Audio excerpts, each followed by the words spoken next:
అయిపోయింది. ఇప్పుడు రసం చేస్తున్నాను. కొన్ని నీళ్ళు తీసుకొని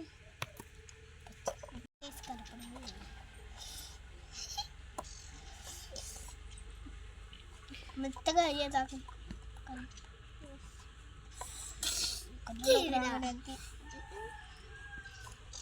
తీసి పక్కన పెట్టేసిద్దాం. అయిపోయింది.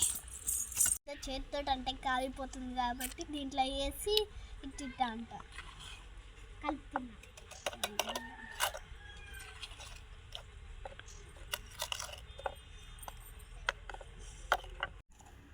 ఇదేమో క్రీమ్, ఇదేమో కప్ కేక్, ఇదేమో పైన ఫ్లవర్స్ డెకరేషన్ కోసం.